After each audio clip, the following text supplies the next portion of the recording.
I already told Amelia she can handle the cabin keys and the grocery list this year. You don't need to be involved in every little detail. It's family business. She offered to take care of it so you wouldn't have to stress. I thought you'd appreciate that. It's not about excluding you. It's about making things easier for everyone. If you keep pushing back on every decision, maybe it's better if you sit this one out. Hi, my name is Harper Ellis, I am 29 years old. The words landed in the quiet kitchen of our Phoenix house like small, precise cuts. Benjamin stood at the counter with his back half turned, phone still in his hand from the call with my younger sister. The afternoon light through the blinds made sharp stripes across the tile. I felt the familiar tightening low in my stomach, the one that had been growing for months every time he spoke about the annual gathering at the cabin in Tennessee. I kept my voice level. You already decided this without asking me. Benjamin set the phone down and finally looked at me. His expression stayed flat, almost bored. I didn't decide anything. Amelia volunteered. She knows how these trips go. You're the one who always finds something to pick apart. Amelia had called him directly again. That part was new, or at least newly obvious. Before, she would text both of us in the group chat. Now the plans moved through him and her first, and I received the finished version like an afterthought. Last month it had been the sleeping arrangements. The month before that, which weekend the whole family would drive up. Each time Benjamin framed it as Amelia trying to be helpful. Each time the helpfulness left me standing outside the circle. I crossed my arms, not because I was cold but because I needed something to hold on to. The cabin is supposed to be for all of us. I have opinions about how we use it too. He gave a short laugh that didn't reach his eyes. Opinions. That's one word for it. Amelia said you'd react like this. She told me to just handle it so we wouldn't fight again. The sentence hit harder than the others. Amelia had been talking about me to him behind my back, predicting my reaction, coaching him on how to manage it. The carefully maintained picture of the four of us, me, Benjamin, my parents, and Amelia, being a steady, close family started to show its seams right there on the kitchen tile. I kept my face still. When did she say that? Does it matter? Benjamin picked up his phone again, already moving on. She's trying to keep things smooth. You should try it sometime. The dismissal was so casual it almost didn't register as cruel at first. Then it did. He had just told me my younger sister was better at understanding what the family needed than I was. And he had said it like he was explaining something obvious to a child. I walked out of the kitchen without answering. In the hallway I stopped and listened. He didn't follow. I heard the low sound of him texting. Probably Amelia again. Probably updating her that I was being difficult. That night I lay awake next to him, staring at the ceiling fan. The house was quiet except for the soft whir of the blades and the occasional car on the street outside. I thought about the last time we had all been at the cabin together. Amelia had taken over the kitchen without asking, rearranging the way our mother liked things. Benjamin had backed her up when I mentioned it. She's just trying to help, he had said then too. I had let it go because fighting in front of my parents felt worse than swallowing it. Now the swallowing was getting harder. 2 days later Rebecca Murphy, my coworker and the person I trusted most outside the family, asked me to lunch. We sat at a small table near the window at the cafe down the block from the office. She stirred her iced tea and watched me pick at my salad. You've been quiet all week, she said. Everything okay at home? I almost told her the truth. Instead I said, just tired. Planning the trip to the cabin is always a lot. Rebecca nodded, but her eyes stayed on me. You know you can say more than that if you want. The offer sat between us. I felt the old reflex to protect the family picture rise up. Don't air dirty laundry, don't make Benjamin look bad, don't give Amelia more reasons to say I was dramatic. The reflex was still strong, even though the picture was already cracking. I changed the subject to work. Rebecca let me. She didn't push. That small kindness made the knot in my chest loosen for the first time in days. That evening Benjamin came home later than usual. He dropped his keys on the table by the door and went straight to the refrigerator for a beer. I was at the kitchen island going through the mail. Amelia's going to drive up with Mom and Dad this year, he said without looking at me. She offered to keep them company on the road. Makes sense since she's closer to their place. Amelia lived 20 minutes from my parents. I lived in the same city as Benjamin. The logic didn't hold unless the real goal was to keep me from riding with them. I set the mail down.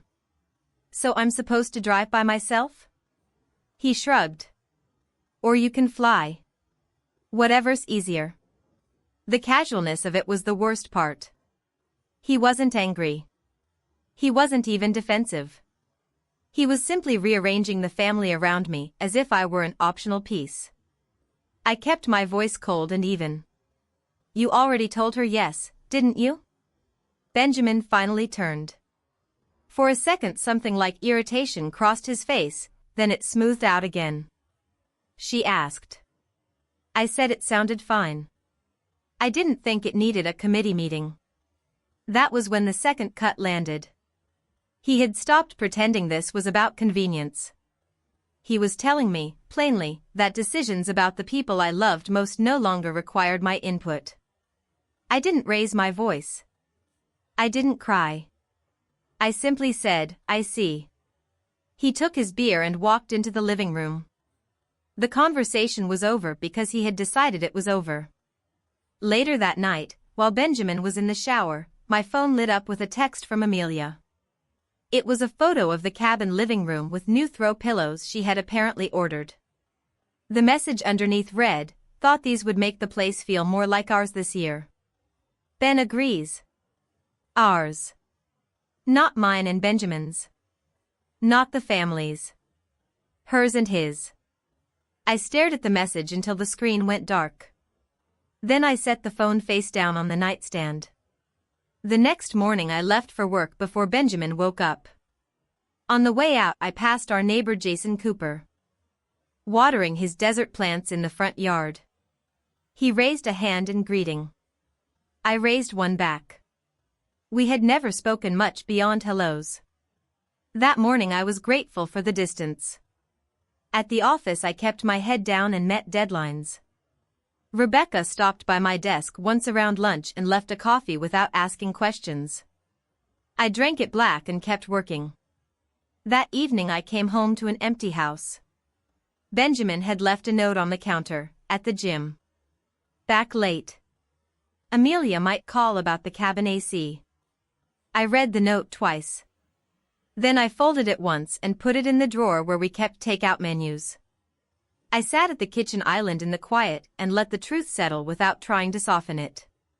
My husband had been slowly handing pieces of our shared life to my younger sister. My younger sister had been taking them. And both of them had been doing it while telling me it was for my own good, or for the family's good, or simply not worth discussing. The family myth we had all maintained, that we were close, that we looked out for one another, that blood and marriage meant automatic loyalty, was coming apart in small, deliberate moves. And I was the only one who seemed to notice the pieces falling. I picked up my phone and opened the group chat with my parents, Benjamin, and Amelia. The last message was from Amelia about the pillows. No one had asked what I thought. My thumb hovered over the keyboard. I could type something. I could ask to be included. I could remind them that I was still part of the family too. Instead, I closed the chat without typing anything. For the first time in a long time, I didn't feel like fighting to stay inside a circle that kept shifting to leave me out. I set the phone down and sat with the silence. It was heavier than I expected, but it was also cleaner than the careful politeness we had all been performing for years. Outside, the desert evening cooled the street. Somewhere down the block a neighbor's dog barked once and went quiet. Inside the house, nothing moved except the slow turn of the ceiling fan. I stayed at the island until the light outside went from gold to blue to dark. Benjamin still wasn't home. Amelia hadn't texted again. My parents hadn't called. For the first time, the quiet didn't feel like something I needed to fix. It felt like something I might finally be allowed to keep. Benjamin came home after 10 that night. He dropped his gym bag by the door and went straight to the refrigerator without turning on more lights than necessary. I was still at the kitchen island where I had been sitting since the afternoon. He opened a beer and finally looked at me. Long day? I kept my hands flat on the counter. You told Amelia she could decide who drives with Mom and Dad. He took a drink before answering. She offered. I said yes. You're making it sound like a conspiracy. She texted me a picture of pillows she bought for the cabin. She said you agreed. Benjamin set the bottle down. His voice stayed even, almost instructional. Amelia has good taste. She knows what the place needs. You've never been interested in that stuff anyway. The statement was delivered like a fact he had already accepted. I felt the cut land cleanly, without heat. He was telling me that my younger sister understood our shared family space better than I did. I kept my tone as flat as his. The cabin belongs to all of us. I should have a say in what happens there. He gave a small shrug. You have a say. You just don't use it the way the rest of us want. Amelia actually follows through. She doesn't turn every suggestion into an argument. The second cut was sharper. He had placed me outside the group that counted as the rest of us. My parents. Amelia. Him. I was the one who argued. The one who made things difficult. I stood up slowly. When did you and Amelia start deciding things about the cabin without me? Benjamin met my eyes. There was no anger in his face, only a tired kind of certainty. When it became clear you were going to fight every change. Amelia said it was easier to just handle it and tell you later. She was right.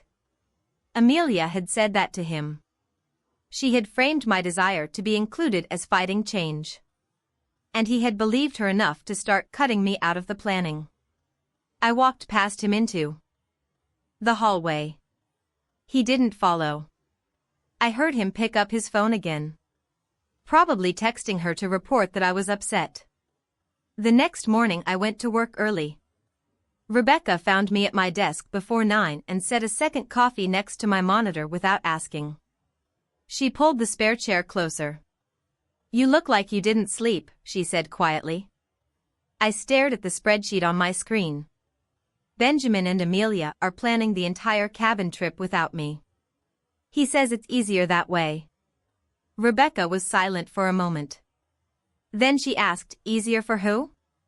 The question sat between us. I didn't have an answer that didn't make the situation worse. Easier for them. Easier because I was the problem they were solving around. I changed the subject to a client deadline. Rebecca let me, but I could feel her watching me the rest of the morning. That afternoon I received a group text from my mother. It was a forwarded message from Amelia about the new cabin code. The old one had been changed. Amelia had written, new code is 4821. Don't share it with anyone outside the immediate family. Ben and I decided it was safer. I read it twice. The old code had been the same for 10 years. Now it was new, and I was being told not to share it with people outside the immediate family. The message placed me in a category that required a warning. I didn't reply to the text. I put the phone in my desk drawer and finished the report I was writing. When I got home that evening, Benjamin was already there. He was on the couch with the television on low. I stood in the doorway. You changed the cabin code without telling me. He didn't look away from the screen. Amelia thought it was time. She's right. Too many people had the old one. Too many people including me? He finally turned his head. His expression was calm, almost patient. You're not going to like this, Harper, but Amelia and I talked about it. We think it might be better if you skipped the gathering this year. You've been tense every time we go. It stresses everyone out. The words were delivered without raised voice, without visible anger. They were simply presented as a reasonable conclusion he and my younger sister had reached together. I felt the floor shift under the careful story I had told myself for years, that I was part of this family, that my presence mattered as much as anyone else's. The story cracked further. I kept my voice steady. You and Amelia decided I shouldn't come to the cabin. Benjamin nodded once. It's not permanent. Just this year. Give everyone some space. I turned and walked into the bedroom. I closed the door and sat on the edge of the bed. The house was quiet except for the low murmur of the television in the other room. I could hear him texting again. My phone vibrated. A message from Amelia. Hey, Ben told me you're upset about the code. I was just trying to help. We all want the cabin to feel safe. I stared at the message until the screen dimmed.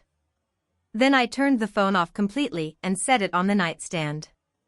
The next day I left for work before Benjamin woke up. On the sidewalk I ran into Jason Cooper, our neighbor, who was carrying a bag of mulch toward his yard. He nodded at me. Morning, he said. Saw Benjamin's car was gone late again last night. Everything all right over there? The question was casual, neighborly. But something in the way he said it made me stop. He's been busy with family stuff, I answered. Jason set the bag down. He glanced toward our house, then back at me. Look, I don't usually say anything, but a couple weeks ago I was out front and heard him on the phone with someone. He was talking about how you were making things hard for the family.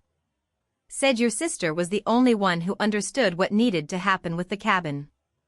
I figured it wasn't my business, but you might want to know. The comment landed with quiet precision. Jason had overheard Benjamin discussing me with Amelia, framing me as the obstacle. He had kept it to himself until now. I thanked him and kept walking. My hands felt cold even though the Phoenix morning was already warming up. At the office I told Rebecca what Jason had said. She listened without interrupting. When I finished she asked, "What are you going to do?" I didn't have an answer yet.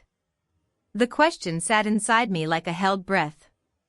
That evening, I came home to find Benjamin in the kitchen. He looked up from his phone. Amelia booked the flights for Mom and Dad, he said. She put herself on the same one so she can help them at the airport. I told her it was a good idea.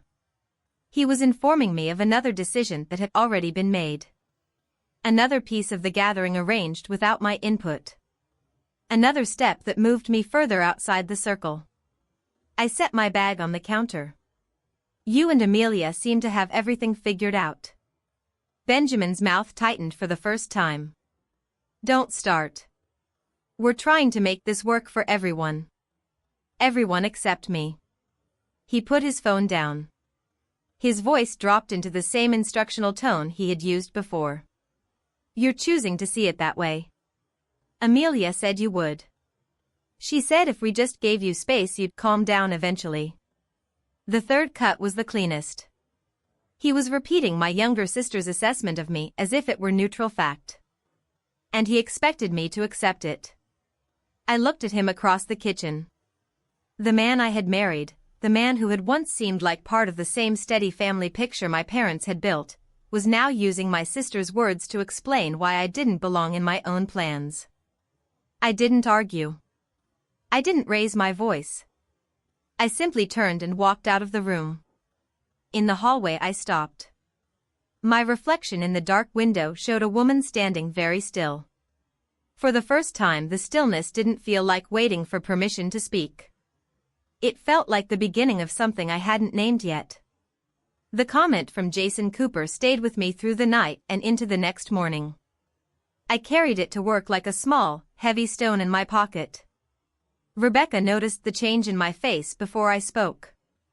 She closed the door to the small conference room we sometimes used for private calls and waited. I told her everything, the changed cabin code, the flights Amelia had booked without me, Benjamin repeating my sister's words as if they were neutral truth, and what Jason had overheard. Rebecca listened without offering quick fixes. When I finished, she said, "It sounds like they've already decided who belongs in the family and who doesn't. The question is whether you're going to keep letting them decide for you." Her words were not dramatic. They were simply clear. I thanked her and went back to my desk. The stone in my pocket felt lighter. That evening I came home to find Amelia's car in the driveway. She and Benjamin were in the living room, voices low. When I walked in, they both looked up. Amelia smiled the careful smile she had been using for months. "I thought we should talk in person before the trip," she said. "Ben told me you're upset about the code and the flights." I really was just trying to make things easier. Benjamin stayed on the couch, one arm resting along the back. He did not stand. "We've been over this, Harper. You're turning something small into a big deal again." I remained standing near the doorway. My voice stayed level. "You changed the cabin code and told everyone not to share it with people outside the immediate family. You booked flights without asking me. You decided I should skip the gathering. That is not small." Amelia's smile tightened. "You've been so tense lately. We thought space would help. Mom and Dad agreed it might be better this year if things stayed calm." The mention of my parents landed with quiet weight. They had been brought into the decision without me knowing. The family myth, the one where we were all close and looked out for one another, required my absence to stay intact. I looked at Benjamin. "You told my sister I was the problem. You let her speak for me about what I needed." He met my eyes without flinching. "Amelia understands how these trips affect everyone. She's blood. She gets it in a way you don't have to force." The sentence was delivered coldly, as if explaining a simple fact. My husband had just told me that my younger sister belonged to the family more than I did. The carefully built illusion that marriage had made me fully part of it cracked open completely in that moment. I turned to Amelia. "You've been talking to my husband about me behind my back for months. You predicted how I would react and helped him plan around it. That is not helping. That is replacing me." Amelia's face flushed, but she kept her voice soft. "I was trying to protect the family peace. You were making it hard for everyone." Benjamin added, "Exactly. We're trying to keep things normal. You're the one who keeps breaking the peace." The two of them sat together on the couch, aligned. I stood alone in the doorway. The roles had been assigned without my consent, Amelia as the helpful daughter and sister-in-law, Benjamin as the reasonable husband, and me as the difficult one who had to be managed. I felt no surge of anger. Only a cold, clear recognition. The myth was finished. It had required my silence and my exclusion to survive. I would not give either anymore. "I'm not going to the cabin this year," I said. "And I'm not going to any future gatherings where decisions are made about me without me. If that means I sit out every family event from now on, then that is what I will do." Benjamin's expression shifted for the first time into something closer to irritation. "You're threatening to cut yourself off over a trip? That's dramatic even for you." "It's not a threat," I answered. "It's a boundary. I will not participate in a family that has already decided I am optional." Amelia stood up. "Harper, please don't do this. Mom and Dad will be hurt. We can work this out." "There is nothing to work out," I said. "You and Benjamin have already worked it out without me. I'm simply accepting the arrangement you chose." I walked past them into the bedroom. I packed a small bag with enough clothes for a week. When I came back out, Benjamin was still on the couch. Amelia had left. He watched me set the bag by the door. "Where are you going?" he asked. "I'm staying with Rebecca for a while," I said. I need space to figure out what the rest of my life looks like without pretending we are still the family we used to claim to be. He did not stand. He did not ask me to stay. He simply said, "You're really going to blow up everything over this?" I looked at him one last time. "You and Amelia already blew it up. I'm just refusing to stand in the wreckage anymore." I picked up the bag and walked out. The desert evening was still warm. Jason Cooper was in his front yard again, this time putting away his tools. He saw me with the bag and paused. "Everything all right?" he asked.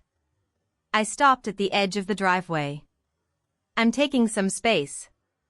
Thank you for telling me what you heard. It helped me stop pretending."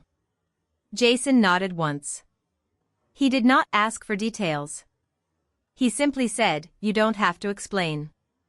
Sometimes the people who are supposed to have your back are the ones quietly rewriting the rules. I've seen it before. You're doing the right thing by walking away while you still can. His words were not loud. They were not dramatic. But they were the first public acknowledgement from someone outside the family that the exclusion I had been experiencing was real. The quiet ally had stepped forward exactly when I needed to hear that my perception was not imagined. I drove to Rebecca's apartment. She had already made up the couch. We did not talk much that first night. She simply handed me a blanket and said, "Stay as long as you need." The next morning I called my mother. I told her calmly that I would not be at the cabin this year and that I was stepping back from family events for the foreseeable future. She tried to reason with me. She said Amelia and Benjamin were only trying to keep things peaceful. I repeated my boundary once and ended the call. 3 days later Benjamin sent a single text, "The gathering is happening with or without you. Amelia says the new code is working fine." I did not reply. A week after that, the family left for Tennessee without me. I stayed in Phoenix. Rebecca helped me look at small apartments near work. Jason stopped by once with a plant for the new place when I finally moved. He did not stay long. He simply said, "Boundaries look different on everyone. Yours seem to fit." The cabin gathering happened without me. I did not ask for details. I did not check the group chat. The myth that had required my quiet participation to survive had been destroyed the moment I refused to participate anymore. Benjamin and Amelia had protected their version of the family by removing the part that no longer fit. I had protected myself by accepting the removal and walking away. In the quiet of the small apartment I rented, I sat with the truth I had finally stopped running from. The family I had believed in had been carefully constructed to look whole while quietly leaving me on the outside. My husband had chosen my younger sister's comfort over my presence. My sister had helped him do it. My parents had accepted the new arrangement without question. I had spent years trying to earn a place that was never fully mine. The boundary I set did not bring anyone back. It did not force apologies or changes. It simply ended my participation in a story that had already written me out. Some evenings I still felt the weight of the isolation. The loss of the family rituals I had once believed were mine. The absence of the easy belonging I had pretended existed. But the weight was cleaner than the constant low ache of trying to stay inside a circle that kept shrinking around me. I did not get the satisfying reunion or the public reckoning I once thought I wanted. I got something quieter and more permanent. I got the knowledge that I could survive the destruction of the myth. I got the practice of choosing myself even when the choice left me alone. Boundaries are not always met with understanding. Sometimes they are met with silence or with the confirmation that the people you loved had already chosen who mattered more. The cost is real. The loneliness is real. But the alternative, continuing to pretend the myth was true, was no longer available to me. I chose the truth instead. Thank you for listening to my story. If you have ever had to set a boundary that cost you the version of family you thought you had, I would like to know what that choice looked like for you.